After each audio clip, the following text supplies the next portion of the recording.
It's now time for Talkin' Boxing with Billy C. It began as a podcast, went live on the net, and transformed into a full-blown empire. It's the only daily boxing talk show on the planet, hosted by the only guy with the balls to do it. Many have stepped into the ring. Many have tried to take the belt. And one by one, they've fallen. Another victim of the undisputed heavyweight champion of boxing talk radio. Talkin' Boxing with Billy C is on now. My style is impetuous, my defense is impregnable, and I'm just ferocious. I want your heart.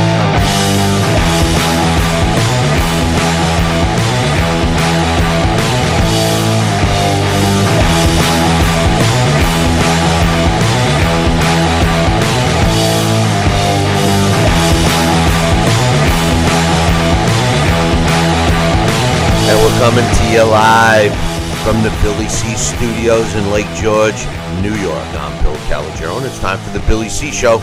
Good morning, good day, good evening, whenever you're watching, whenever you're listening. I hope you're doing okay today. Today's show is being brought to us in part by Sal's Neighborhood Pizzeria and Italian Restaurant located on St. Simon's Island in Georgia. Check out the website, www.salsneighborhoodpizzeria.com, or give my man a call, 912-268-2328, 912-268-2328. Find out why I go all the way to St. Simon's for an authentic Italian meal. Today's show is also being brought to us in part by the Holiday Inn and all of their properties. Hey, listen, if you got to go travel someplace and you need a hotel to stay in, make sure you stay at a Holiday Inn property. Personally, my two favorites, Holiday Inn Resorts and, of course, the Holiday Inn Express, because I always feel so much smarter when I get a good night's sleep at a Holiday Inn Express. Hey, listen, I'll give you another reason to stay at a Holiday Inn property. We'll get you a Billy C discount. That's right. All you got to do is call our toll-free number, 844-603-0364, 844-603-0364. Dial it now. Make a reservations. But if you're like me and you forget numbers and you didn't write that one down, then just visit our website, BillyCBoxing.com, and click on the banner. Can't miss it. It's right there on the right-hand side. And finally, today's show is being brought to us in part by my book, Tom Molyneux, From Bondage to Baddest Man on the Planet, is available right now where all good books are sold. You can get a copy of this book right now. I mean, like right now while you're watching or listening to the show. Just go to BarnesandNoble.com or Amazon.com. Find out why I'm so adamant about getting Tom Molyneux's story told. Once you read it, I guarantee, like everyone that reads this book, they end up reaching out to me and they're like, oh my God, how did you find out all this stuff? And it took a long time. It took 7 years of research. And at the end of the day, it's 150 pages. But it's all fact and it's based on everything that I could find. So there's no embellishment in this book. Wait, you want a signed copy? Just visit this website, BillyCBoxing.com, and click on the book. And if you want more than one copy, just email me, Billy@TalkinBoxing. That's TalkinBoxing.com. Coming up a little bit later on the show, we got an update about Kell Brook for you. We also, one fight this weekend that I want to break down and give you a prediction on. And it's not going to be too hard. Errol Spence Jr. is making a mandatory title defense against Carlos Ocampo. We'll talk about that a little bit later. Programming note, we are not doing a live show tomorrow. So mark that one down. And I think we're off one day next week, Wednesday. So it's just giving you a little heads up there. But the big news in the sport. Deontay Wilder and no, not that one. That's on its way too. As a matter of fact, we'll see if contracts get signed on that one tomorrow. Maybe Monday morning we'll be talking about that. But today we are going to talk about the deal that was reached, signed, sealed, delivered. Triple G against Canelo Alvarez, the rematch taking place September 15th in Las Vegas. Just to give you a recap, yesterday we were talking about it, and basically Team Canelo, specifically Golden Boy Promotions, said, "Listen, we got here's your deadline, Triple G. You got till noon, Eastern time, or 3 p.m. Pacific time, or it's the other way around, 3 p.m. Eastern time or noon Pacific." It's 3 p.m. Eastern time, noon Pacific was the deadline, the absolute deadline. Now, if you remember, the train is leaving the station, unquote. That was, Oscar De La Hoya. And then the last-ditch effort offer from Oscar De La Hoya to Triple D. They broke the percentages up. Excuse me. Remember, Triple G wanted 50-50. They said they would agree to 45-55. And then yesterday, the last option that they got was a 57.5% to 42.5% split, which I never heard broken up like that, but nonetheless. And Triple G said no. He said no. So the train finally left the station, right? Oh, wait. The train didn't leave the station because apparently there was such mechanical difficulties that I couldn't leave the station. And a good thing, because at the last minute, a deal was reached. Signed, sealed, and delivered. They did not disclose the conditions, but I got to think that 55-45 had something to do with it. Or, one last option. I noticed that all of a sudden, they're referring to this fight as Triple G Canelo, like I've been referring to this fight all along. Golden Boy always referred to it as Canelo Triple G. Could that have been the final concession that got the deal done? Joining me right now from beautiful St. Simon's Island in Georgia to give me his thoughts is Sal Rocky Senecola. Sal, what do you think? Sal, I don't hear you. Your sound is muted, my man. No. Well, as soon as you get your sound done, let me know. We're getting zero sound from you. Zero sound from my man Sal. We will get to him as soon as he gets his sound squared away. But for some reason, he is not operating correctly. So we will see what's up with that in a little bit. But in any event, let me just move forward. Apparently, there was a deal was reached. They're calling it a Hail Mary pass from Oscar De La Hoya. Listen, the deal is that Oscar De La Hoya started looking pretty foolish, in my opinion. And the truth of the matter is that he really didn't have many other options that I think. And, at the end of the day, Eric Gomez, who's the president of Golden Boy Promotions, had said, it's all thanks to Oscar. Oscar made the final move to get it all done, and et cetera, et cetera. I think that's a little bit of damage control for Oscar De La Hoya. I'm not sure what finally did it. They are not disclosing it. Possibly one of the reasons why. Are you there, Sal? Can you hear me now? Yes, I can. We can hear Sal. Before I finish my thought, what was your thoughts on this whole situation? I love it, Bill. This is what I've been hoping for. This is my Hail Mary. I've said all along that, like a thief in the night, all of a sudden we're going to wake up and we're going to hear that this fight is signed, sealed, and delivered. I said that for the the Triple G Canelo Alvarez fight, as well as I said it for the Deontay Wilder Anthony Joshua fight. And that's how this minutia and how these things are going to be working out. These are the two biggest fights of this year in my mind, in my eyes. And guess what? Boxing staying true and giving the fans what they want. We should be seeing these two great fights and matchups before the end of the year. And one is set right now, and I'm very glad. And we're going to hopefully hear the next one being signed, sealed, delivered as well. Well, the whole thing, I mean, now that it's, I guess, technically over and they can both concentrate on the rematch, this whole thing really stinks. And everything surrounding it, Sal. I mean, first and foremost, you know, you got to go all the way back to the first fight. The first fight was kind of a ripoff. I mean, not many people think that Canelo won that fight at all. All right. Yeah. I mean, there are some. No disrespect to them, but there are some that believe that Canelo won.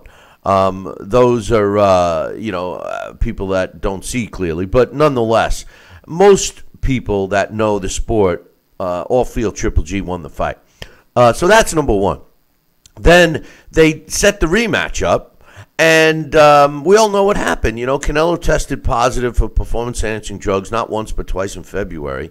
Subsequently was suspended, the old slap on the wrist, for 6 months by the gutless, spineless piece of garbage known as Bob Bennett from the Nevada State Athletic Commission.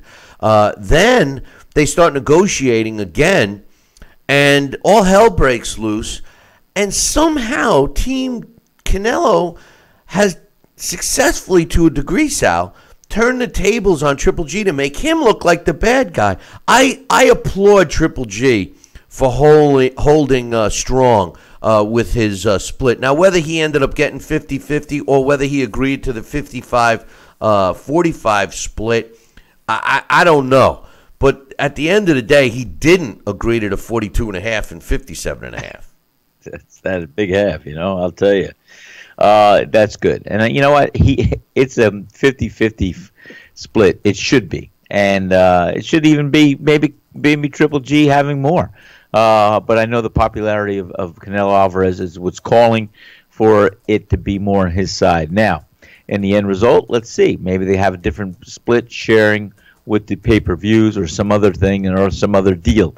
And there's going to be, you know, the subcontracts underneath the contract. It's like the WBACDE. But the bottom line is, guess what? If this fight, the fighters are ready, they're going to give us this fight. And I'm going to predict right now, Triple G is going to be more convincing, more dominant, and I think he's going to stop Canelo Alvarez. But anyway, we'll go on to that for another day. Well, you know, I've been saying all along that I really didn't believe that Canelo had much of an option. And I'll tell you why. I said it yesterday, and I've said it all along. The truth of the matter is most people believe that Canelo lost the fight. Most people got pretty upset over the fact that Canelo was a cheater in a sense. You know, well, here I'm going to keep going because I'm correct. I'm correct on all of these. But the truth of the matter is, you know, one of the biggest problems I had with Canelo over this whole thing is he didn't stand up like a man and assume the responsibility of testing positive. Instead, you know, he blamed it on the tainted beef. And how ironic is that when he does that beer commercial, you know, throwing the beef on the grill and all that. You know, it's you know, I didn't see that one. Be bolder. Is that the one with Sylvester Stallone? Yeah. Be bolder. It's one of the ones with Sylvester. Be bold. Be bolder, you know. So all of this stuff. And you know, at this point, he still has not held himself accountable. And, you know, they turn around and they blame it on Triple G, et cetera, et cetera.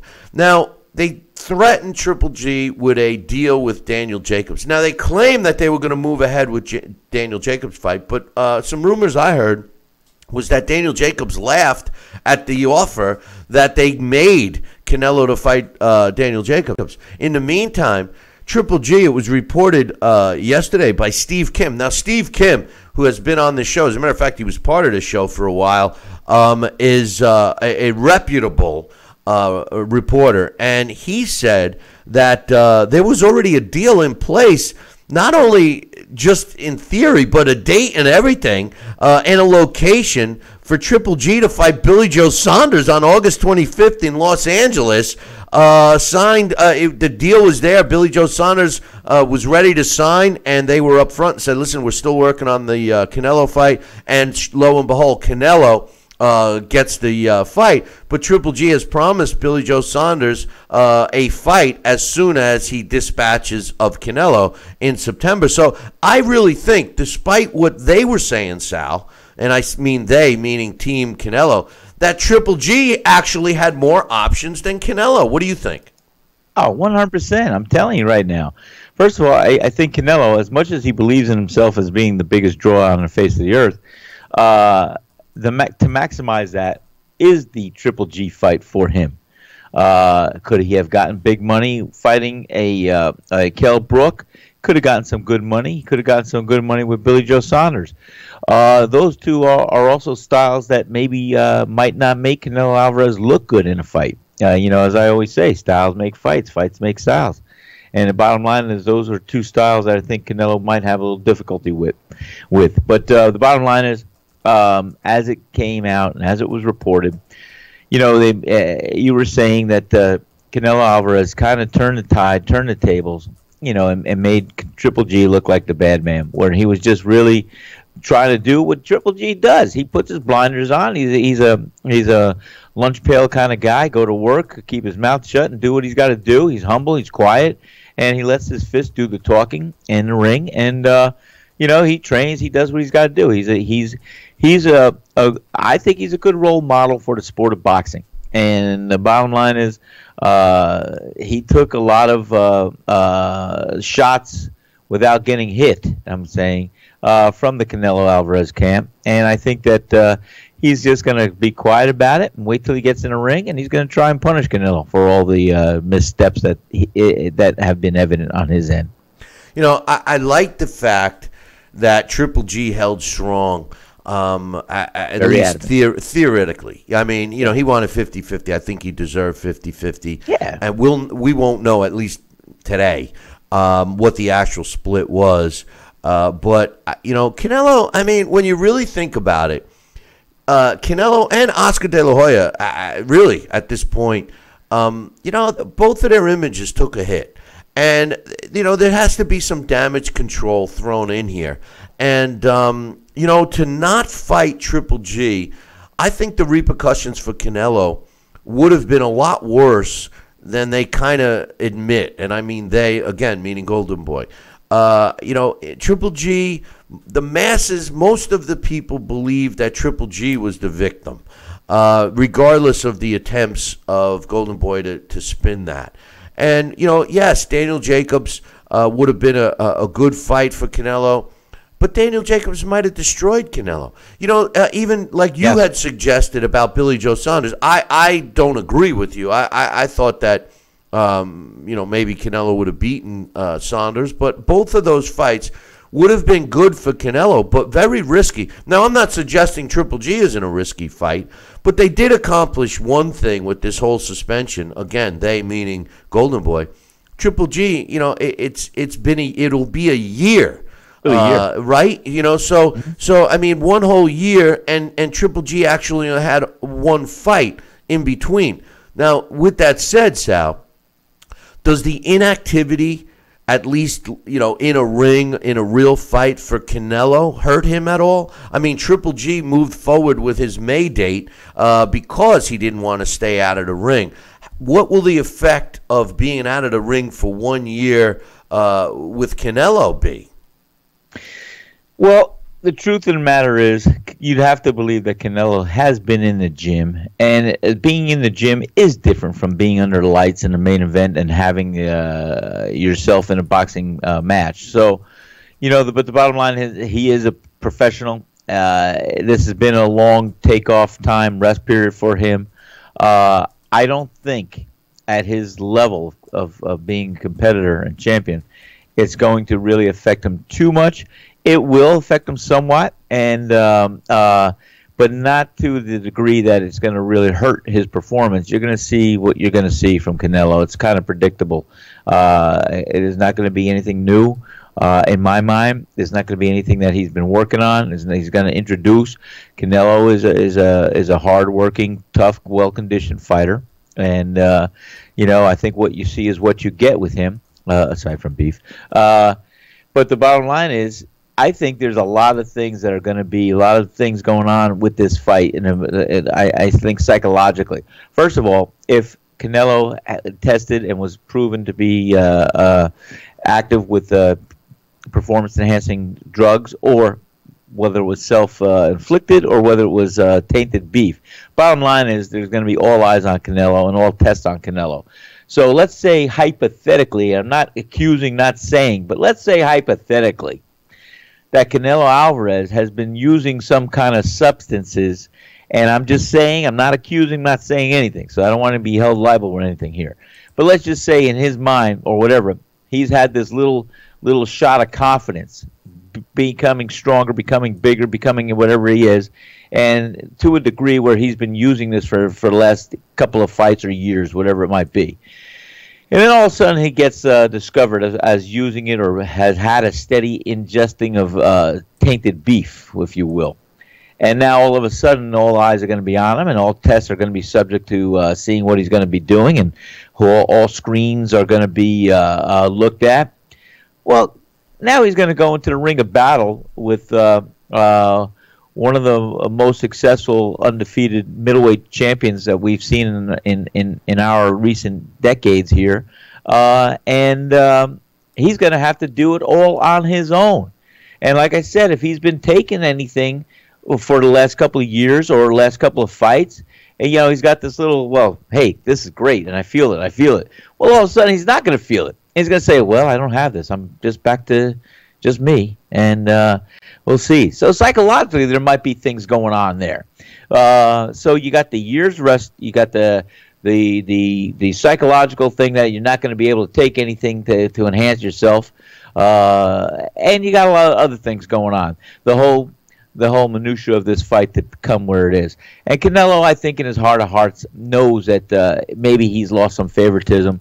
And same thing, I think it's a credibility issue. So, you go from becoming or being a Superman to maybe being dwindled down a little bit. It's gonna make you carry yourself a little differently until your fists could do the talking. So I would expect to see him in the ring doing his best, but bottom line is, Triple G is going to be hungry. He's going to want to punish him and going to want to hurt him. So I think it's going to be a good fight, but it's going to be somewhat taken up in round 13. Hold that thought. We're going to take a short break, and when we come back, I got some questions to pose on this fight. We'll give you some updates on Kell Brook, and oh yeah, there's that other fight I still want to talk about. Don't go anywhere. Billy C will be right back.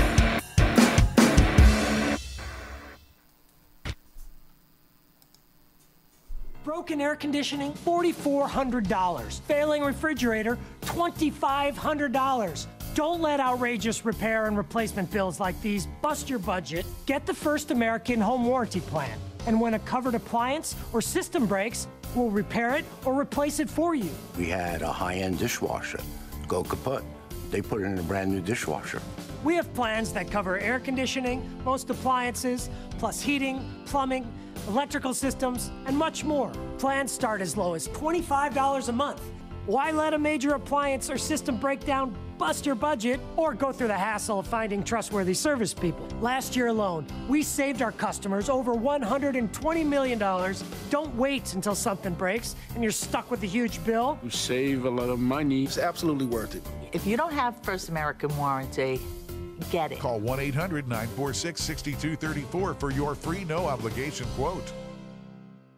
Need relief from backaches and stiffness in your hips or down your legs? Then you need Dr. Ho's Back Relief Belt, the innovative technology to support and decompress your spine. And now it's covered by Medicare. Every patient with back pain should be wearing this belt. Nothing gave me instant relief except for the Dr. Ho belt. Feel good while standing, walking, driving, doing housework, and while laying down. And now Dr. Ho's patented belt is available at our best price ever. It's even covered by Medicare. Order now and get the easy-to-use hand pump and back rehabilitation DVD free. You know, similar belts can cost you almost $1,000, but my belts won't cost you $500, not $300, not even $200. I will give you my special TV price. And remember, Dr. Ho's belt is covered by Medicare. If you know a friend or family member that suffers with pain, get them my system today. Help them live with less pain, be more active, and get back to doing the things they love. Give them the gift of health. Listen to this important message. If you owe money to the IRS, you will want to hear this. Penalties and interest compound daily on your back taxes, putting you under a mountain of debt. Tax 10,000 has years of experience connecting people with tax resolution specialists. Working through the IRS Fresh Start program, they will handle all the necessary forms, and if you qualify, you may end up saving thousands of dollars. Call Tax 10,000 at 800-773-4604. Are you currently on Medicare? In other words, do you carry the red, white, and blue Medicare card? If so, are you suffering from chronic back pain? If you answered yes, you may be eligible for a pain-relieving back brace covered by Medicare at little to no cost, shipped directly to your home for free. These medical-grade back braces are ideal for lower back pain, arthritis, spinal disorders, and other chronic back problems. Will you qualify for a medical-grade back brace? Call Back Brace America at 1-800-290-8300.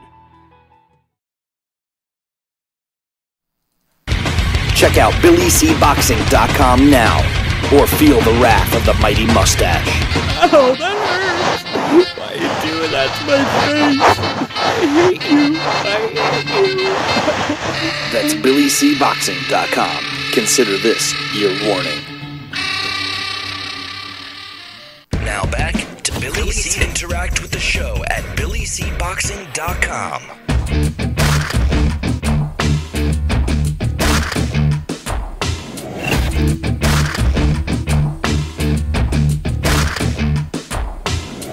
And we're back. You're watching and listening to the Billy C. Show. Glad you could be with us today. And don't forget, guys that are in the chat room over on YouTube, today is Thursday. And what's going on Thursdays? Oh, yeah.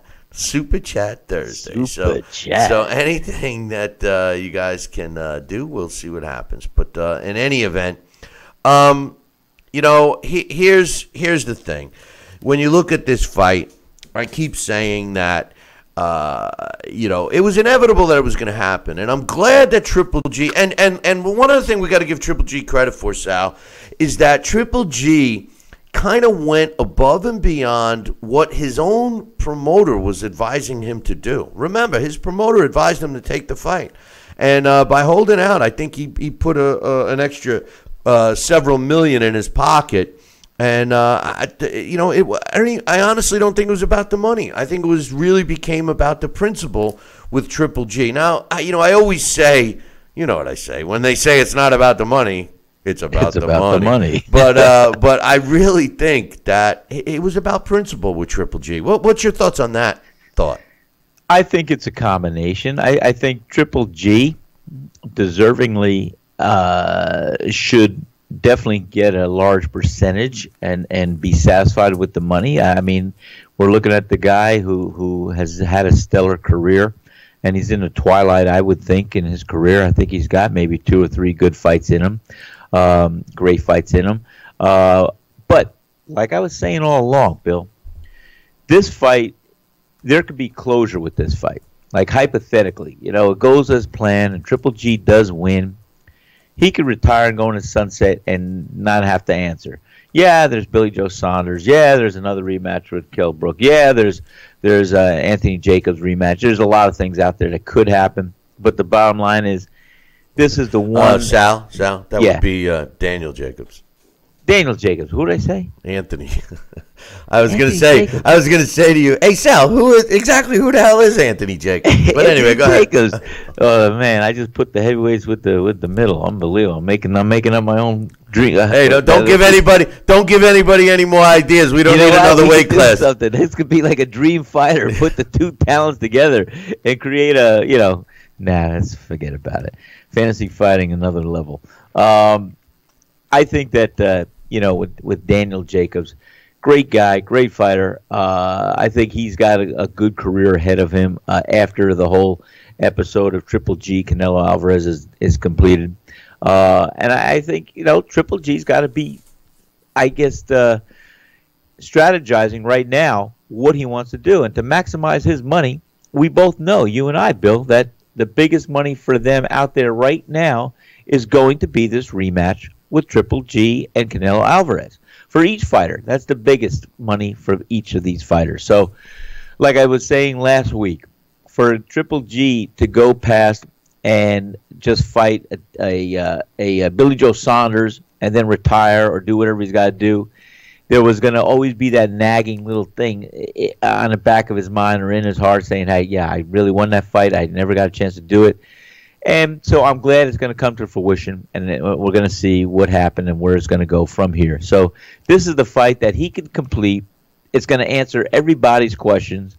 And if he wanted to retire after this fight, he doesn't have any more questions to answer.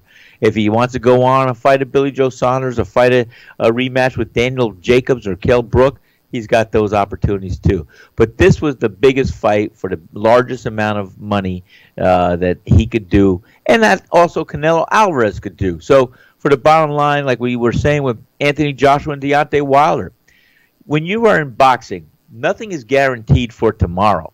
You have to look at your career, look at where you are, and maximize what you could do right now, because you don't know if tomorrow will ever come. So take it and make it, and do it the way they're doing now. I agree 100% that really the fight made the most financial sense for both fighters. And not only that, but there's some added interest in the fight, even though there's a lot of disinterest from the fans who just got sick of the saga.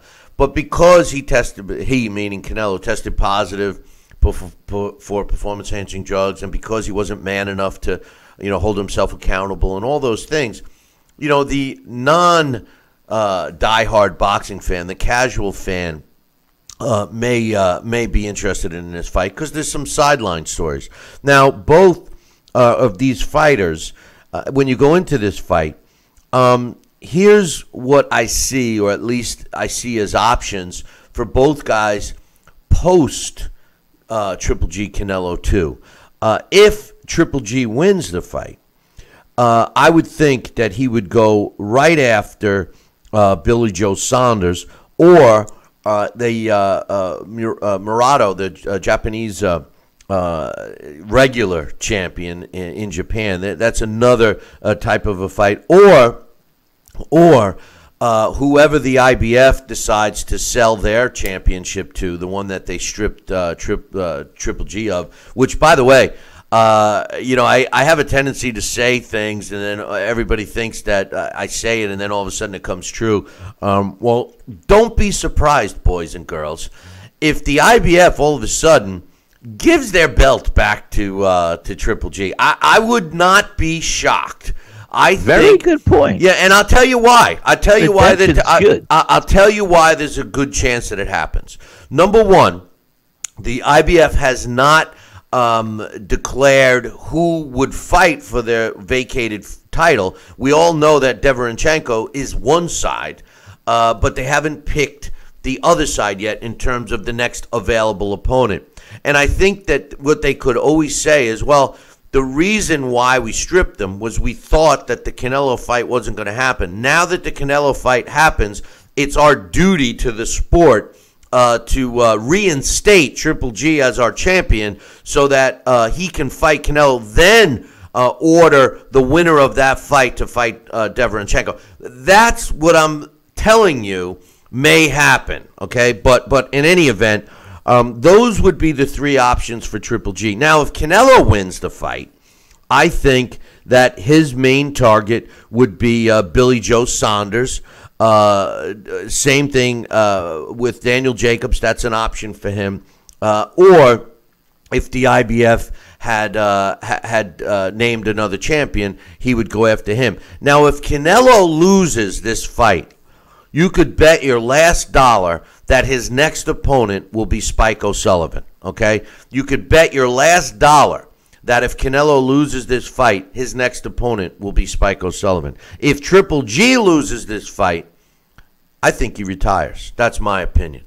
What's your thoughts on potential opponents that I just said? I think you were 100% right on. And in fact, I think that's my old term, the round robin right there. You got a pool of world-class fighters and see how it shuffles. And I can't wait. You know, we used to do those fights revisited, and we would talk about the significance and what would happen. And, well, guess what? This fight we could project as a fight that we're going to visit. And we're going to see when we do the breakdown what's going to happen. We could start right now. What's going to happen with each fighter if one fighter should win? What's going to happen to the other fighter, and vice versa?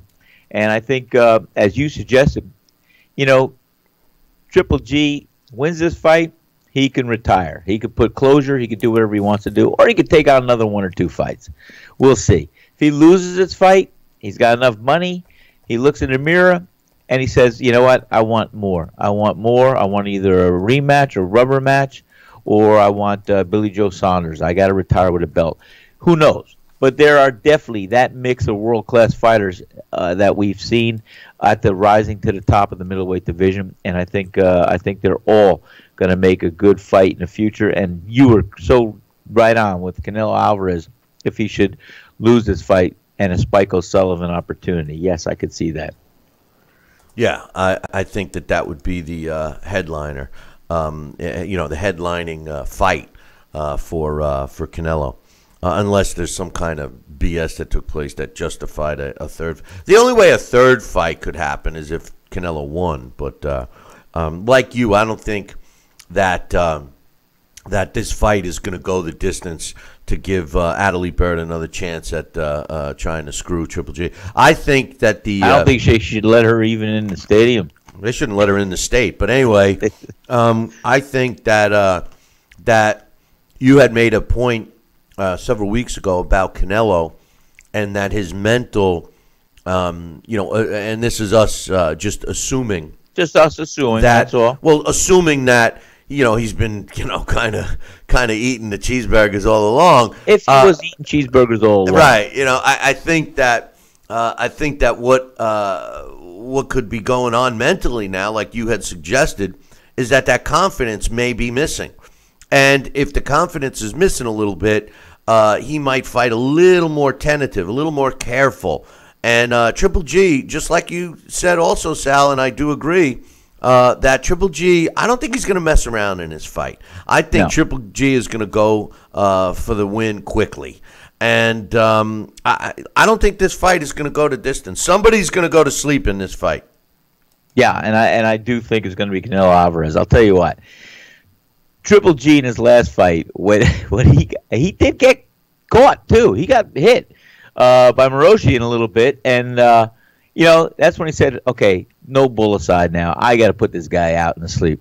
He got that little nasty streak, and that's what you got to do. And that's what Triple G's got to resurrect, and he's got to want to put some pain, inflict some damage to Canelo Alvarez. And I think when all is said and done, with him being quiet and humble, and also. We could have had a different forecast as far as what was happening on the Canelo Alvarez team. Had they come clean, had they said, hey, guys, I'm sorry, I don't know how it really happened, whatever it could have done, but, I want to apologize for letting my fans down, letting Triple G down. I'm going to do my best to clean up my act, do what I got to do. He didn't take that route. He didn't take the high road. He and Oscar De La Hoya, they like to point fingers. They like to deflect the punches, if you will. But they're going to, ultimately it comes back at you too. So like I said, there's all the good reasons that Triple G is not only, in my mind, the A side, but the good side, the righteous side. And like I said, I think he's going to put want to inflict really a lot of damage and pain, and want to get rid of Canelo Alvarez once and for all. That should be a lot of his fuel for the fire. I think we'll see Triple G at his best. We haven't seen him over the last couple of years doing what we assume we could always depend to see from a Triple G, but we're going to see the Triple G, whether it's his last fight or what. He's going to go and he's going to come in the Triple G we want to see. We're going to take a short break, and when we come back, we've got some other stuff to talk about. Of course we do. Don't go nowhere. Billy C will be right back. Relief from backaches and stiffness in your hips or down your legs? Then you need Dr. Ho's Back Relief Belt. The innovative technology works to support and decompress your spine. And now it's covered by Medicare. Every patient with back pain should be wearing this belt. Nothing gave me instant relief except for the Dr. Ho belt. Feel good while standing, walking, driving, doing housework, and while laying down. And now Dr. Ho's patented belt is available at our best price ever. It's even covered by Medicare. Order now and get the easy-to-use hand pump and back rehabilitation DVD free. Similar belts can cost you almost $1,000. But my belts won't cost you $500, not $300, not even $200. I will give you my special TV price. And remember, Dr. Ho's belt is covered by Medicare. If you know a friend or family member that suffers with pain, get them my system today. Help them live with less pain, be more active, and get back to doing the things they love. Give them the gift of health. This is important news for women using birth control medications and devices. If you or a loved one have been diagnosed with a pseudotumor after using one of these birth control drugs or devices, you may be eligible for a cash award and medical expenses. Contact the law firm of Davis & Crump right now if you or a loved one have used one of these birth control medications or devices and were diagnosed with a pseudotumor to see if you are eligible for a cash award and medical expenses. Call now. Operators are standing by. Hologram USA presents a proposal to all investors. Hologram USA is an innovative three-dimensional patented technology that shifted the paradigm in media technology. Our patented hologram technology that brought you Tupac and Coachella, Whitney Houston, Billie Holiday, and many more is integrating live performances to bring your favorite past and present entertainers beyond your imagination. Invest in the patented technology before the banks scoop up all the stock. Invest in Hologram USA today. Hologram USA Flagship Theater, located on Hollywood Boulevard's Walk of Fame, is the first of many to come. Call now to be part of the explosive growth. Pick up the phone. Dial the number on your screen now. Invest in Hologram USA today. Call the number on your screen right now to learn about this investment opportunity. Call 800-624-1673. 800-624-1673.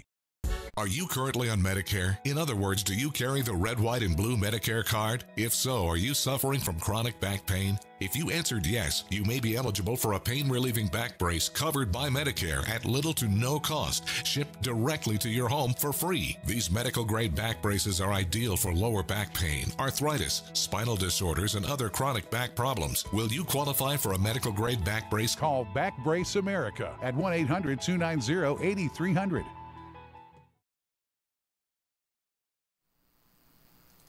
Now back to Talkin' Boxing with Billy C., the only radio host man enough to take a punch from Mike Tyson. Wait a minute, man. Hold on there. Jeremy, man, I need you to take this one, all right? Wait, what? No way. I can't do this. Need I remind you I'm Billy C., damn it? Now put on that mustache and get in there. Hey, look at me. I'm Billy C.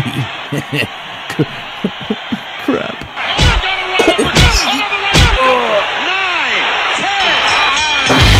Undisputed heavyweight champion of Boxing Talk Radio. It's Talkin' Boxing with Billy C. Now back to Billy C. Interact with the show at billycboxing.com.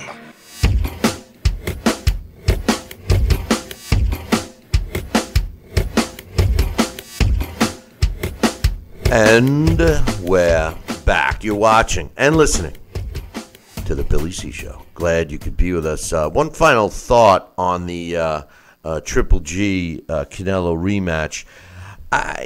Like I said all along, Sal, my biggest problem with Canelo, and Canelo's a big name. He's a superstar in the sport of boxing. I mean, one of the most recognizable fighters on the planet. I mean, let's be real. Give credit what credit's due. But, absolutely. But I've always said about Canelo, the one thing, at least in my generation, there was always that super jock in school, right? And, he always walked around like his you-know-what didn't stink and all of that. And, got special treatment. I like where you go with this. You know what I'm talking analogy. about. You know what I'm talking about. And Canelo always seemed to be like that to me. He always had that look on his face, Remember, there's some things that have been shoveled under the carpet. Remember, he punched some small fighter in the face at some bar or something in Mexico, and they paid him off to keep quiet. Yeah, he's definitely privileged. Definitely, at least the latter part of his life has been privileged. I know the earlier part was not so much. But, I think what bothers me the most, and I've said it 100 million times, is that Canelo wasn't man enough to hold himself accountable. Regardless, even if I play devil's advocate and I say, maybe he did eat some tainted beef, that it's not it's not an excuse because he's the guy that cut the meat and ate it, if that were the case. I don't believe it was. My personal opinion, I believe wholeheartedly that he knew damn well what he was putting in his system. But let's assume he didn't. Then he's still the guy that took the steak knife, cut it, and put it in his mouth. I don't care who put it on the dish. He should have just stood up and said, listen, like many other fighters before him, Sal, listen, I don't know how it happened. I certainly wouldn't have done it on purpose, but I'll do my time. I'll do what I have to do to prove that I'm a clean fighter. But this was a mistake. It will never happen again. Blah, blah, blah. End of story. End of story. Hold himself accountable. We're a forgiving people. But when people deny it and point fingers and even suggest that the other side, in this case Triple G, was the bad guy, made me sick. And I think that overall, Sal, even though I wanted this fight to happen, sooner than even May, I think what bothered me the most was his failure to man up and hold himself accountable. And then to have Oscar De La Hoya, who's become Kermit the friggin' Frog, he's such a puppet, just sit there and try and, sell us, the old saying, sell you, crap and tell you it's a tainted burger. I don't know. I mean, what's your thoughts on that real quick? Well, my thoughts. First, I'm going to say my favorite word at this time because you are bingo. I'll tell you, B7. Let me tell you, Bill, you're right. And like I said, I was a huge Canelo Alvarez fan. I love Canelo Alvarez. And, I mean, he lost some of the popularity with me. I still like him. And, but I don't look at him in the same light as I have done so for so many years. And it's because of the last several months of the escapades and everything else and not manning up and not calling a spade and doing what he's got to do. Because we all want to see accountability. We all want to see honesty. We all want to see an even playing field when it comes to the sport of boxing. And like I said, it could have been handled so much differently, and you hit it right on the head. All he had to do was make an apology, not point fingers, say it however it happened, it happened. I'm glad that we can go on from here. I'm going to give you my best, and it's going to be me. There could have been so many ways to deliver the right speech. Unfortunately, whoever advised him against doing something like that didn't give him the correct direction, I believe, in my heart of hearts. Moving along to the other big fight that we all want to see. There's more? There's more. But the bottom line is the potential Anthony Joshua versus Deontay Wilder. The fight's going to happen. Following that bouncing ball, they both said they wanted to fight each other. Real quickly, they both said they wanted to fight each other. AJ said, yeah, we're going to fight him eventually. Deontay, started pounding his chest saying he's afraid. Then that alleged $50 million offer with no contract comes. And then, we've accepted the deal. Now send us a contract. And I even said this to Larry Hazard yesterday. In all my years in the sport, especially from the business end, whether I was acting as a promoter, as a licensed promoter or a manager or whatever, when it came time to make a fight, there was always a contract in front of us to decide whether we wanted to take the fight or modify the deal. And you get a piece of paper that has the contract. Here's the offer. And then you say, well, I like this part of it. I don't like this. If you change this to this, then we'll sign. And then they come back and they say, well, listen, we changed it to that. Will you take that? And that's how a contract is negotiated. It seems awfully strange to me that Eddie Hearn would not send a contract and that they're talking about a deal, whether it be verbally or in emails or through social media, because, by the way, that's the way they've all been handled. And then finally to have Team Wilder say, we'll take it. Now send us a contract. And then Eddie Hearn to even carry the charade as far as saying he'll have a contract by Friday. He'll have a contract by Friday. Why does it take 3 days to write a contract? If you've already had, let's assume that they're not BSing us, and you've already had the particulars of the contract documented somehow, aside from a phone call, if you had them in paper in an email written on a piece of toilet paper on the back of a gum wrapper, I don't know. But the truth of the matter is, if you have it all written, why does it take 4 days to put it together? I mean, how long? Is it a scroll or is it a contract? So listen, from my inside sources, which are pretty damn good, and I think that the record speaks for itself, I heard, and I said this a long time ago, Sal, that the fights were already signed, sealed, and delivered. The Povetkin fight for AJ and the Dominic Brazil fight for Deontay are already signed, sealed, and delivered. And that these two guys were planning on meeting at the end of the year, November, December, or push it off till February of 2018, which I've maintained since day one. Now, do I want to see this fight in September? Yes. Now, all of a sudden, they're saying, well, we don't want to compete with, Triple G Canelo rematch. Well, I say this. If I'm Triple G and Canelo, I don't want them to compete because I got news for you, Sal. Anthony Joshua versus Deontay Wilder will blow the doors off of Triple G and Canelo rematch when it comes to pay-per-view sales. End of story. 99% of the casual fan will tune in to a heavyweight fight. A middleweight division is popular too, but definitely you would get fans that don't normally even watch the sport of boxing would not only tune in but shell out the coin to watch a unification heavyweight fight between Anthony Joshua and Deontay Wilder. I'm sorry. One other thing I want to add before I get your thoughts is all of a sudden we're starting to see articles pop up. Who is Deontay Wilder? These are American publishers that, American newspapers that are, published in the United States that are coming out. Who is Deontay Wilder? The American people don't even know who the hell Deontay Wilder is. So how they could even have a stand to say that, come on over here. Listen, it's all been kind of a PR ruse. The bottom line is this fight did not need to marinate. It's there. It's ready. The longer it takes to materialize, the less interest there'll be. People get turned off by these types of shenanigans, Sal. What's your thoughts on all of that? Well, I think you hit it, and keep me on track with this, Bill. But the bouncing balls right in front of me.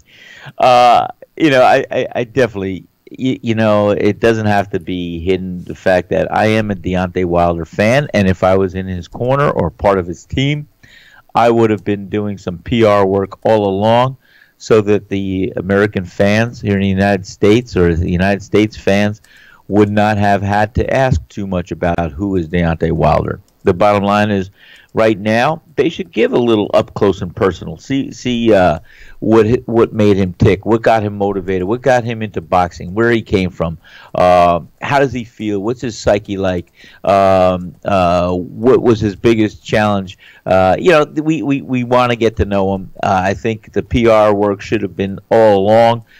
When this guy's got more. What is his record? 40, 30, 41. Who? Deontay? Deontay. Yeah, 40 and 39 knockouts. I mean, Bill, if this was any other fighter, even in any other weight class, Deontay Wilder should be a household name, and I think he's becoming more and more so. But at the arrival, not post-arrival, it should have already been something that all eyes were on and waiting to see. And yes, you are correct. No matter how much we want to see the Triple G and the Canelo Alvarez fight, yeah, all eyes love the heavyweight division. It is. It's the king of the world. This is it. You're the biggest, the baddest man on the planet. So you will have usually a fan that might be curious about boxing, where he would just wait to hear results from a middleweight championship fight. They may spring for the dollars, have a party at the house, or buy a pay-per-view to watch the heavyweight unification title fight. So I think you're right on that point as well. And as I said, I think that the marination process, the whole thing is true fight fans know what they want, know what they're looking for, and that's it in the end.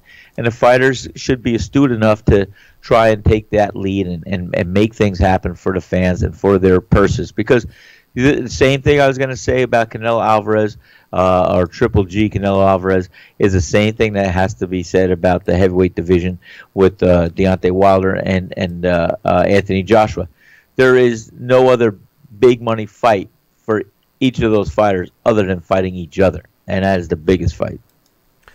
It's a fight that the fans want, and it's a fight that the sport deserves, and the only reason why it hasn't happened is greed.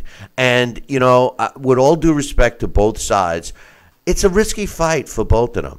And, the truth of the matter is somebody's going to lose. That's why it's important to have a multi-fight deal, at least a 2-fight deal in the works. Because if you have one win the first and the other win the second, guess what, boys and girls? You just set up a third. And we've said this time and time again, Sal, that, when you're looking at the kind of money that can be made from both sides, okay, obviously the most money that Deontay Wilder has ever made in a fight was $2.5 million. That was his last fight and arguably his best performance against Luis Ortiz, against the best opponent out of 40 fights. The only real opponent he ever faced was Luis Ortiz.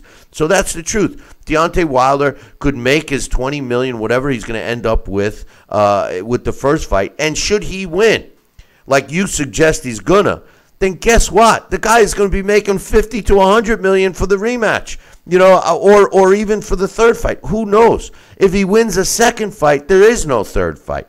But to have both of these guys meet, even me or you, in their next fight before they see each other in the ring is risky. It's stupid to do. You could break your hand. You can get an injury. You can sustain a cut that would cause problems in the fight next. It makes no sense for these guys to wait. If they are truly going to fight, and if this is true, they must fight next. They do not need to care about Triple G and Canelo, but these guys have to think long-term about their careers, about the risk versus the reward, and I got news for you. Both fights that are being talked about, that would be Anthony Joshua against Povetkin and Deontay Wilder against Dominic Breazeale, are risky for both of them. The truth of the matter is everyone laughs at me when I say that about Dominic Breazeale against Deontay. They say, he's slow, he's sluggish, he doesn't have any defense. True, he is slow, he is sluggish. But guess what? He's got a granite chin. And if Deontay Wilder takes this guy lightly and tires out, and Dominic Breazeale catches him, it could be lights out for Deontay Wilder. Make no mistake, Dominic Breazeale can punch. And by the way, there's a personal hatred between these two guys of the incident that happened in the hotel lobby, several months back. And then when you take a look at Anthony Joshua against Povetkin, if you can make one thing, if you can talk about one negative thing about Anthony Joshua, it's his inability to be successful against shorter fighters. When you look at the past and look at the fights that he struggled with, the fighters he struggled with, they've all been short. Alexander Povetkin is short, and he's got power. Yeah, he's older and stuff like that, but the truth of the matter is he gets in there. He gets inside. He's an inside working fighter. He'll get inside to AJ and neutralize AJ's height and reach. And if AJ can't land the uppercut, it could be lights out for AJ too. He's hit the canvas. So both of these guys are risking the potential humongo payday if they take a preliminary fight. I think that would be the worst advice that any management team could offer both of these guys. And it boggles my mind that they would be so confident to walk through both of these opponents to set up a fight with each other. And the reasoning behind it is, we need more time. We need more time. No, you don't. You don't need more time. They could tell Wembley or one of those stadiums over there, we want it, and they will be there. They will have 90,000 people there live. They tell the networks, hey, we're going to broadcast it at 6 p.m. Fine. They'll adjust their scheduling and do it. It's that big of a fight, Sal. It does not need marination. No, I am 100% across the board with you there, pal. It's true, and this is the biggest heavyweight championship fight that we want to see. The fans want to see it. Boxing world wants to see it, and hopefully it's going to be delivered. No, there was no necessary opponent needed to marinate this fight or make it that tempting more so. This is the fight we desire. Why risk and why take a chance? Because this is the mega payday that these fighters deserve. And guess what? If they were to fight and what they were going to do with other opponents, they would have made some money. Sure, they would predictably, hopefully, both get past their opponents, and then they would fight. But the bottom line is that fight, with the money being earned, could never match what they're going to be earned what they're going to earn right now fighting each other. Number one, number two, with a rematch clause in this contract, these guys, like I said, they could retire. They could trip over a plastic cup in the street and break a leg, and they don't have to worry after this fight, after the next two fights, whatever. It's signed, sealed, delivered. Allocate your monies accordingly. Set some up aside for your family. Set some up aside for retirement. And you know what? If you still want to fight afterwards, that's great. But you guys look at the facts, look at where you are in your life, and look at what your goal is ultimately. And if you want to be the reigning heavyweight champion of the world, you got to fight each other. And if you want to be the one that has the most money or can make the most money in the shortest amount of time, fight each other. So when you look at the indicators, it's common sense. Fight each other. I got a comment in our chat room that there's no guarantee of a rematch because a rematch is only interesting if the fight's competitive. This is where that comment is wrong, and I'll tell you why. Well, let me rephrase that. It's true when you're talking about, a fight. Manny Pacquiao, Floyd Mayweather is a great example. A rematch would be a harder sell because the first fight was so boring and anticlimactic. But the reason why this fight will definitely justify a rematch and why they will be one in the contract is because this fight will not go the distance. There is no way that a fight between Anthony Joshua and Deontay Wilder will go the distance. If you want to say one guy will make sure that doesn't happen, that's going to be Deontay Wilder. Deontay Wilder will not let this fight go the distance. Whether it means he gets knocked out in the meantime, so be it. And that's one thing I do respect about Deontay Wilder. This fight, when you have a win by knockout, when a fight is determined by a knockout, that doesn't immediately say, especially in the heavyweight division, hey, fighter A beat fighter B by a knockout, so we don't have to have a rematch. Wrong, because anybody can get knocked out in the heavyweight division. All that can be said is, hey, let's say AJ knocks out Deontay. Hey, AJ caught Deontay, knocked him out. It could have been the other way around. Let's have a rematch. Then if Deontay knocks out AJ in the second fight, well, guess what? You just set up a third fight. So there is no way that this fight will be anticlimactic. There's no way.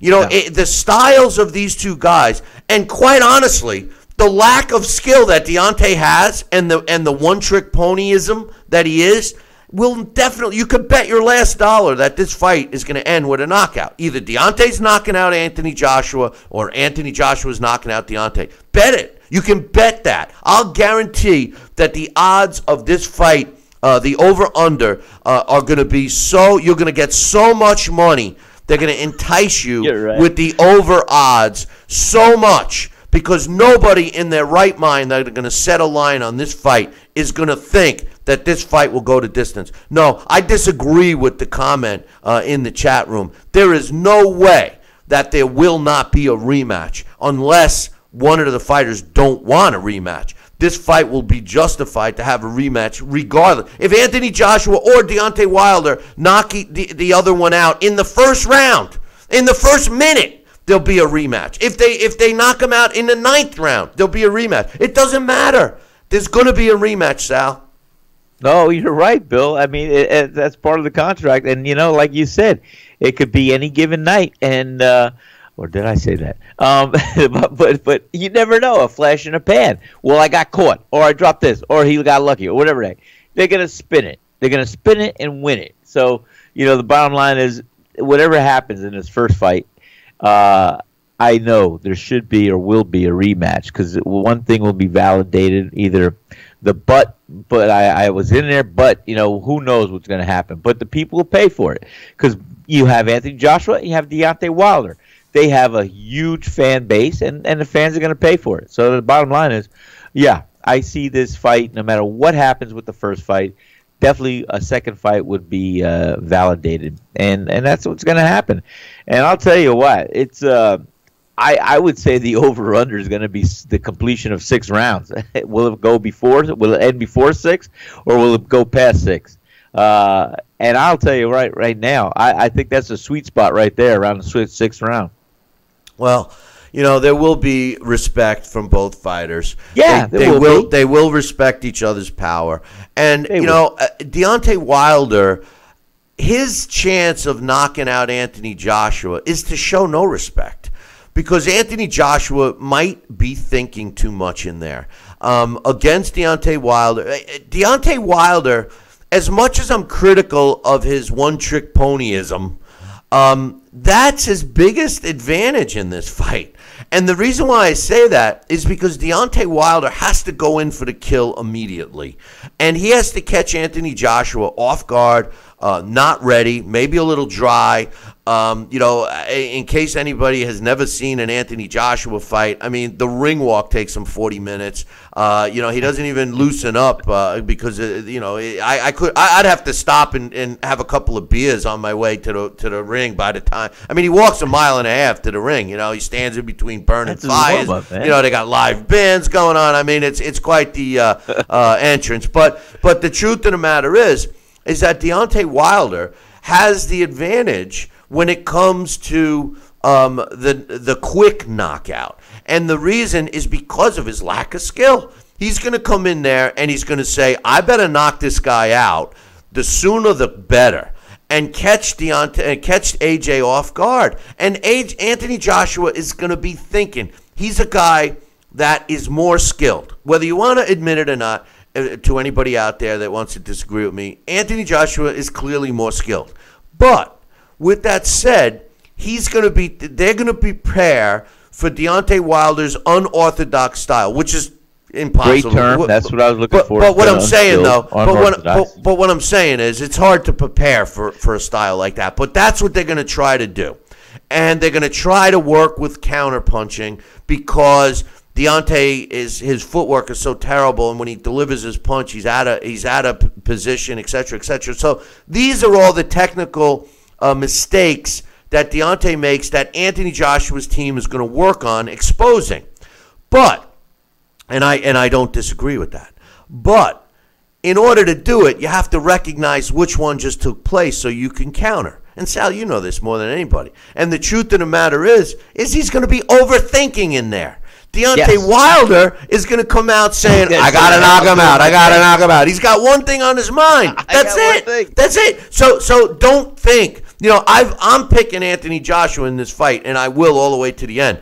But it's not that I'm so confident, that Deontay isn't going to land a punch. Deontay is a dangerous opponent, and let me tell you, this fight is going to be easier for Deontay Wilder to prepare for than it will be for Anthony Joshua. Well, I think you made some good, valid points, even though we may disagree at the who's going to win this fight. But I think that what you do see in Anthony Joshua, and why you made a good comment just now, Anthony Joshua, I mean, he's every trainer's dream. This guy's a textbook model fighter. I mean, he does everything right, but he does everything maybe not predictable, but I mean, his hands are up. He delivers a punch, he brings it back. He delivers a combination, he brings him back. He slips, he blocks a punch. He does everything perfect. He's a student. He's a learned student, and he's a great fighter. He's got the heart, he's got the conditioning that we've seen of late, and he's got the power, and he's got somewhat of a chin. But Deontay, being, I will say, not, as you suggested, unskilled, I will call him unorthodox. And I will tell you this. Deontay's style to prepare for orthodox or well-schooled or traditional fighter or boxer, he could do that all day long. I think he'll incorporate some feints. I think he'll incorporate some combinations. And I think we'll see a little bit more from his left. I think we'll have the respect of feeling out process a little bit.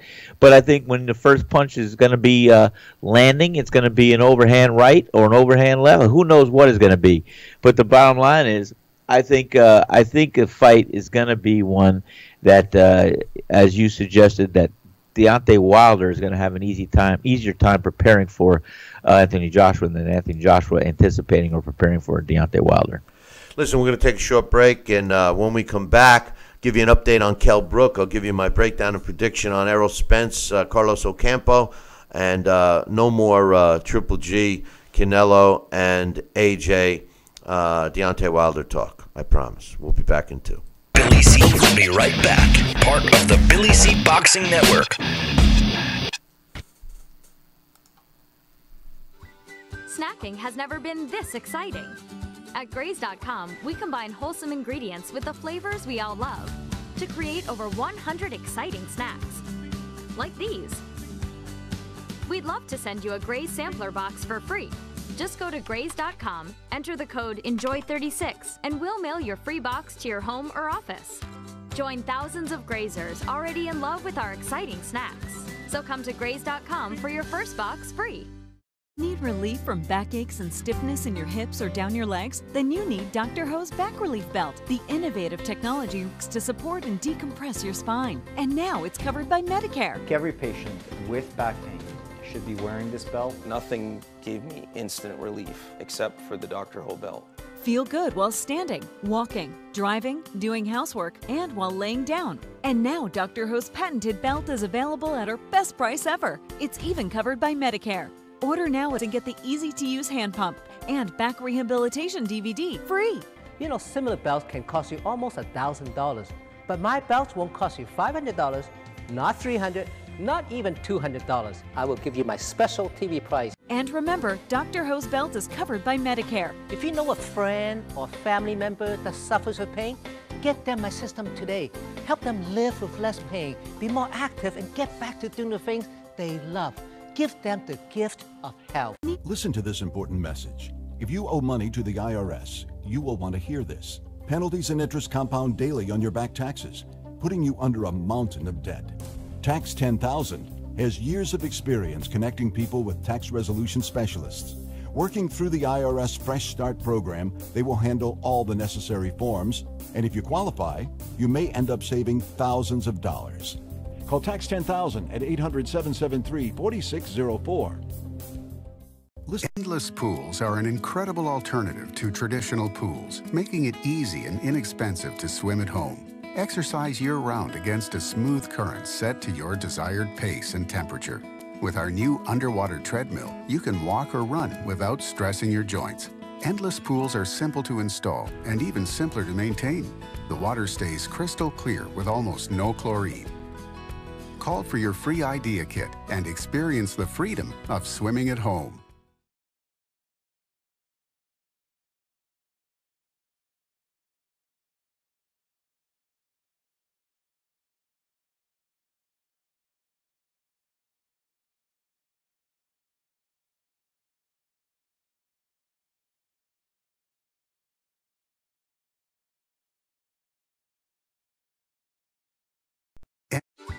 Snacking has never been this. Check out BillyCBoxing.com now, or feel the wrath of the mighty mustache. Oh, that hurts! Why are you doing that to my face? I hate you! I hate you! That's BillyCBoxing.com. Consider this your warning.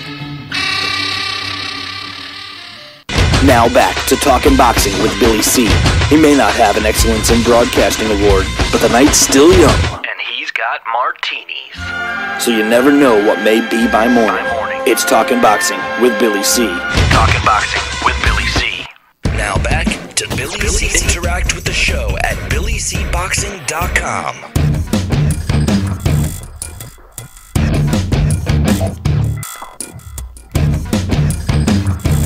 And we're back. You're watching and listening to the Billy C. Show. Glad you could be with us. And as promised, no more you-know-who versus you-know-who and whatchamacallit against who's in what.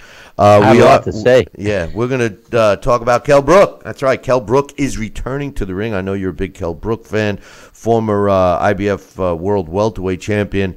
Will be taking on Brandon Cook in a super welterweight or junior middleweight fight in London on July 28th. Who is Brandon Cook? Well, Brandon Cook is a fighter that's got a record of 20 wins, 13 coming by knockout, and 1 loss, which came by knockout. He's ranked at number 45 in the world at junior middleweight. I have a little connection to Brandon Cook because I called one of his earlier fights in his career, a 6-round decision win over Chris Oycoin in 2012 up in Canada, and it was a really good fight. But since then, he's been known for knocking some people out. I mean, when you take a look at his last 4 opponents, he had last five opponents. He had 4 wins and 1 loss. 4 of the wins, 3 of them by knockout, and the 1 loss by knockout. He lost to Kenneth Islam in September of last year, followed it up with 2 wins against Hector Carlos Santana, who was 26-8, stopped him in 2, and he stopped Miguel Angel Suarez, who was 15-1 in the 3rd round of a scheduled 10-round fight, all in Canada. All his fights have been in Canada except for his lone loss against Islam. He also has a win over Stephen Butler, knocked him out in 7 rounds in January of last year. Kell Brook, if you guys forget, he's a former world welterweight champion. He was also a former world middleweight title challenger. And if you want to give him credit right now, he's actually the current WBC world junior middleweight silver champion, which is the WBC's fancy word for interim champion. So Kell Brook is, at least on his way back, I would think. He's 32 years old. He is ranked as a junior middleweight as number 5 already. His last fight was a win over Serhiy Rabchenka, in which he knocked him out in 2 rounds. But the 2 fights prior to that, he got a broken eye socket against Triple G in 2016, and then the other broken eye socket against Errol Spence in 2017 when he lost his title. So this is clearly a get back on track type of a fight, in my opinion, Sal. Oh, yeah. I mean, it has to be. And, I like Kell Brook. I really do. And I think he's a great fighter. But, I don't know, Bill. I haven't felt too comfortable with, watching him when he did receive those 2 broken eye sockets against 2 world-class champions. And, for him to take on a lesser of opponent is a way to get back on track. But will it be enough? Will it be something that can give him more momentum and believability that he can sell to the fans and to himself? I mean, I got a question. You have a broken eye socket. You could take all the punishment you can, but I mean, does that mean your skull is maybe not strong enough to endure the kind of punching power that you're going to inherently receive? I don't know. You got titanium in there? What's going on? Is it going to be a worse break next time? I don't know. Is it something that the doctors are telling you, hey, guess what? We don't anticipate this to happen ever again. You're fine, because the old adage saying used to be, once a bone breaks, it heals up stronger than ever. But does that mean the other bone areas around it are going to be weaker? I don't know. I don't know enough about it, but I'm concerned about Kell Brook. I like him. I think he's a great boxer, great fighter, and I don't want to see him hurt too badly in the ring. Well, so I'm worried about him when he steps in the ring with another Errol Spence or with another Triple G. Well, that's what he's. I think that this fight is a clear indication that he wants to get back in the mix. A win over Brandon Cook gives him 2 wins in a row and sets him up for one final payday. He is 32 years old, so that's what I think the game plan is. Speaking of paydays and game plans, This weekend, the big fight, at least in theory, is Errol Spence defending his IBF World Welterweight Championship against the mandatory title challenger, Carlos Ocampo. Errol Spence Jr. is 28 years old. He's ranked at number 2 in the world at welterweight. He's a southpaw at 5'9.5" tall with a 72-inch reach. He's undefeated at 23-0 with 20 knockouts. His last 2 fights were against good opposition, beating Lamont Peterson in his last fight in Brooklyn in January of this year. And then, of course, the fight we just talked about against Kell Brook, where, in my opinion, he officially arrived on the scene. Not to say he wasn't a known commodity prior to the Kell Brook victory, because his 6 fights previously were all against good opponents. But in my opinion, Errol Spence landed as an elite fighter when he beat Kell Brook for the title, and then followed it up with a knockout win over Lamont Peterson. A lot of people give Lamont Peterson a lot of grief, making him, but he's a good fighter. I give Errol Spence a lot of credit for breaking him down and winning the fight the way he did. Now, as far as this Ocampo fight, listen, it's this fight, in my opinion, actually is reverse. And what I mean by that is, here Errol Spence is building up this momentum. He fights guys like Samuel Vargas, Phil LoGreco, Chris Van Herden, Alejandro Barrera, Chris Algieri, Leonard Bunda, getting all wins, climbing up the ladder, beats Kell Brook for the title, fights a tough but stay busy type of fight against Lamont, Peterson, and now he fights Carlos Ocampo. And to me, I think this is actually acting in reverse for Errol Spence, devaluing him in a sense. I understand that the clause of the sanctioning body is forcing him to fight, but here's a guy that's calling out Terrence Crawford and Keith Thurman and all the other top welterweights, and he fights Carlos Ocampo. And don't get me wrong, no disrespect to the young Ocampo. He's an undefeated fighter at 22-0 with 13 of his wins coming by knockout.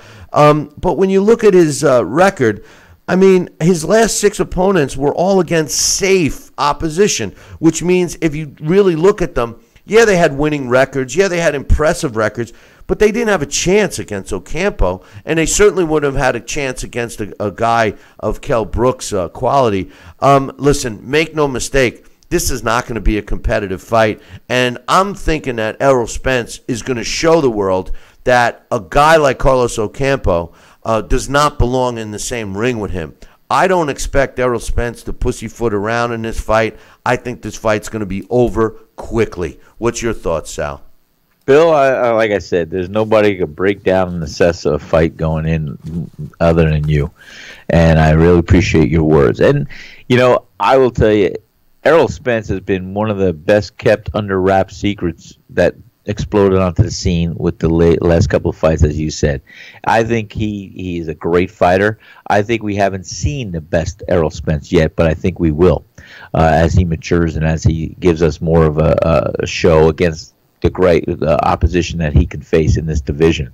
Against Ocampo, I do see this not going the distance, and I do see Errol Spence putting a signature on his ability to stop an opponent and his boxing skills to also do a nice showcase, and he should win this fight without too much difficulty or too many other incidences happening that's going to get in the way of him being the victor. So I do predict that Errol Spence will win this fight.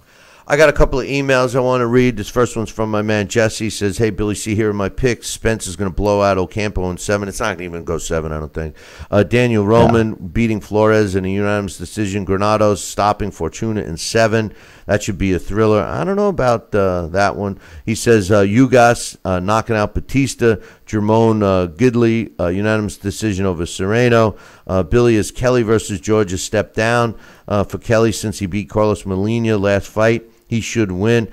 Josh Kelly is the real deal. I think it's a stay busy type of a fight, but he's fighting at home, so He says McDonald over Hall, unanimous decision. Buitrago over Acosta late. I like that fight too. I think I was saying yesterday, I'm pretty sure I was saying it on the show, unless I was talking to somebody. Acosta's a really good young fighter, but I wouldn't fall asleep on Buitrago, that's for sure. Nueves, unanimous decision over Jose Torres. He says, what's your thoughts on these bouts? I think Jose Zepeda should beat Carlos Ramirez, and Ulisi Jr. should beat Ernesto Espana. Yes, I agree. I agree with you. They both should. He says, I'm glad Triple G and Canelo agreed to the fight, and this time late on the line with more risk and exchanges. Triple G and his team would have screwed up if they didn't take the 42.5% offer. We don't know that he did, by the way. Yeah. One of two things has happened. Either they took that money and team Canelo has agreed to put Triple G's name first in the billing, which I have a feeling is exactly what happened, based on what I'm starting to see all of a sudden. The only person that I know that was putting Triple G's name first was me, and I always have a tendency to do that with who I think should be the front liner. So let's keep our eyes open for that. They made those terms secret. Both sides have agreed not to disclose them. A lot of people immediately assume that, Golden Boy moved up and ended up giving Triple G his 45%, 55-45 split. But if he ended up taking the 42.5%, which is only 2.5% off, he may very well have gotten the front line billing. So let's see what happens with that. He says, how do you see Friday night fights? Gesta against Robert Manaraz, the battle of prospect, unbeaten Manny Robles against Edgar Valero. He says, I feel I got Robert and Edgar winning. Edgar Valero, I would agree with you there, but I think I'm going to go with Mercito Gesta with the other fight. That's a guy you don't want to fall asleep on, and I'm not sure Manaraz has really fought the level of opposition. So thanks for the email, Jess. We got another one here. This one's from Joel. He says it was great to hear the news yesterday that Triple G and Canelo has been made official for the rematch. It moved from this 57.5 to 42.5 split in Canelo's favor. How much do you think both fighters are going to make for the fight? My thoughts: Canelo's going to maybe pull in 30 million, and Triple G 12 to 15 million. Or do you think they're both going to make the same? What do you guys think? A lot of this, because they're doing a percentage split. See, this is one thing that's different about the offer that was made to Deontay Wilder from Anthony Joshua. They're guaranteeing him a purse, not a split. It depends how you look at that. If this pay-per-view does excellent, then the percentages are going to be excellent. If it doesn't do as well as the first one did, then obviously the money's going to be substantially less. I think that Canelo's probably going to make close to $30 million, and Triple G is going to make close to that, maybe 20, at least 20. So I think they're both going to make out pretty well financially. Sal, what do you think? I think you hit the numbers right on. I think it should be, or will be, in the end, 30 million Canelo, and maybe 20 million or 25 million to Triple G. Yeah, and like I said, that's a lot of money, but these guys, they're worth it, and I think that they know it. So why not? And you know what? Even though they got to divide that up, 33 1/3, 10%, training, this and that, pay taxes. You know what? If they could walk away with just under half or half of that, why not? That's 15 million for Canelo, be 10 million for Triple G, and they could live happily ever after. I would agree with you that that Triple G might only make like 5 million less, 30 versus 25. And I'll tell you another thing. I would assume that Triple G has less hands in his cookie jar than Canelo does. I will agree with what I mean. Think about that. Listen, a lot of these people alone. I mean, Oscar De La Hoya and all his fishnet stocking bills and drug bills and drinking bills. I mean, come on. But I mean, the truth of the matter is that I think that at the end of the day, when all the expenses are paid and all of that, Triple G may very well be walking away with more money in his own pocket than Canelo. So time will tell. He says, lastly, I don't know if you're aware, but there's a small pay-per-view from Puerto Rico on Saturday. Miguel Cotto Promotions featuring Acosta against Carlos Buitrago for the WBO light flyweight title. I ordered it. I'm looking forward to seeing it. Some of the smallest weight classes showcased for once. Hoping it's going to be a good pay-per-view. It shouldn't be a pay-per-view. I mean, this whole, this is old technology. All the fighters, all the fights 10, 15 years ago were all pay-per-views. That's what killed the sport. Now, at least they're offering these fights on other vehicles, streaming services and stuff like that. The pay-per-views are less. Streaming, although I was against, and I still am against the big fights on, like ESPN3, ESPN Plus. I think that it's clearly the future. I've said that years and years ago, and Sal will back me up on that. I called that years ago, that would be what the future was. It's just that, when you keep trying to squeeze more money out of the boxing fan, eventually they're going to say, forget about it and walk away. So one last thing, he says, I hope the Mets can change things around for the better for your sake. I don't even watch those bums anymore. Didn't they beat the Yankees the other night? Yeah, one. You know what? I don't even want to talk about the Mets. The Mets, it was the first year in I can't remember how long that I was so excited about the Mets season, and they are so pathetic. I can't even watch them. I don't care if they win the rest of their games for the season, which, they won't. But if how did they do did against Atlanta the other day? They lost. They've lost the first two games already. So no, they're a bunch of. Listen, they already quit on the manager. The manager talked all kinds of crap. How great he's going to be. He says I look ahead. Everybody else is watching. I'm 3-4 steps ahead. Yeah, well, that's his problem. He overmanages. The bullpen sucks. The starting pitching sucks, except for DeGrom. They can't hit. They can't buy a hit. They swing at every friggin' pitch. Forget about it. Forget about it. Come over to the light side. Come on over. Never. See the light. See the light. Come on. Never. Come on over. I think you gotta. I'm gonna get you a pair of pinstripes for your birthday. Never. You'll have to tie me down, unless it comes with a gorgeous girl. I'll never wear it. But anyway, our trivia question, and I said it yesterday was the last time I was going to read it, but since this is our last show for this week, I'm going to read it one more time and give you guys a hint. I want to give away a copy of the Title Bout Championship computer game, so you guys got to get this right by the time we do our next show. So here's the question. We're looking for the first person to email us the correct answer, Billy@TalkinBoxing. That's TalkinBoxing.com. The question is, what was the biggest height difference between two men in the same division for a world title fight, excluding heavyweights? That means not counting heavyweights, boys and girls, okay? So what was the biggest height difference between two men in the same division for a world title fight? I want the names and the actual height difference. Here is the hint. This fight was fought at flyweight. This fight was fought at flyweight. So if you're the first one to email me the correct answer, Billy@TalkinBoxing, that's TalkinBoxing.com, you win your very own copy of the Title Bout Championship computer game. And finally, on this day, June 14th, in boxing history, in 1991, in Japan, Daniel Zaragoza wins a 12-round decision over Kiyoshi Hakitaka to win the WBC World Junior Featherweight title. Took place in Japan. On this day, same year, 1991, except in Sacramento, California, Edwin Rosario knocks out Loreto Garza in the third round to win the WBA World Junior Welterweight title. And like I said, that took place in Sacramento, California. And finally, on this day, June 14th, in 1934, Max Baer knocks out Primo Carnera in the 11th round to win the World Heavyweight title. And that took place in Long Island City, New York.